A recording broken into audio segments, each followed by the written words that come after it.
নমস্কার, কেমন আছেন সবাই? আবার চলে এলাম একটা নতুন রেসিপির সঙ্গে। আজকের মেনু ট্যাংরা মাছ। এবারে বাজারে গিয়ে বেশ ভালো বড় ট্যাংরা মাছ এবং টাটকাও ছিল, খুব ভালো ট্যাংরা মাছগুলো পেয়েছিলাম। সেই ট্যাংরা মাছগুলো কিভাবে রান্না করেছি সেটাই শেয়ার করব আজকে। মাছগুলো নুন হলুদ মাখিয়ে ভেজে নিয়েছি। ট্যাংরা মাছ ভাজার সময় একটু সাবধানে ভাজতে হবে, না হলে ট্যাংরা মাছ তেলে দিয়ে যদি আঁচটা বাড়িয়ে দেওয়া হয় তাহলে কিন্তু ওগুলো ছিটে আসে গায়ে, তেলটা তখন ফোসকা পড়ে যাবে। তাই একটু সাবধানে ভেজে নিতে হবে। আমি একটু ঢাকা দিয়েই ভাজি। ভেজে নিলাম।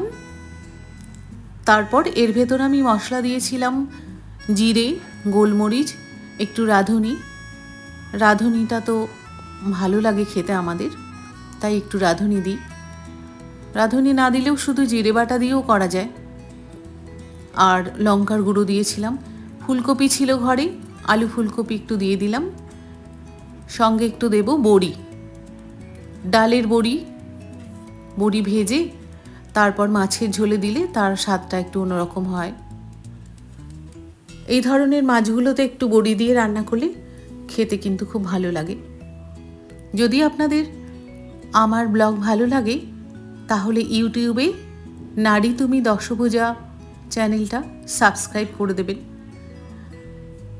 হয়ে গেল ভাজা। এবার দিয়েছি তেলের ভেতর শুকনো লঙ্কা, একটু রাঁধুনি, একটু কালো জিরে ফোড়ন।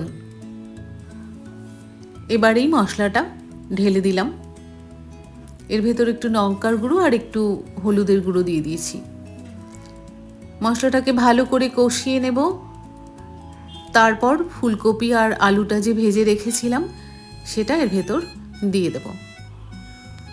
দিয়ে ওটা একটু কষিয়ে নেব, তাহলে এতে অনেকটা সেদ্ধ হয়েও যায় সবজিগুলো।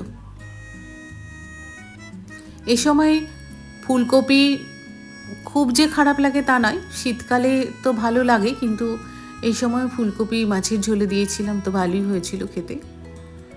আপনারাও ফুলকপি দিতেই পারেন। দিয়ে দিলাম মাছগুলো। ঝোলটা ফুটে উঠলে তারপরে মাছগুলো দিয়েছি। এবার এর ভেতর নুন দিয়ে দেব। কেউ চাইলে ধনেপাতা ওপর থেকে কাঁচা লঙ্কাও দেওয়া যায় এতে, তবে আজকে আর আমি ধনেপাতা দিইনি। বড়িগুলো দিয়েছি, ভালো লাগছিল ওই জন্য।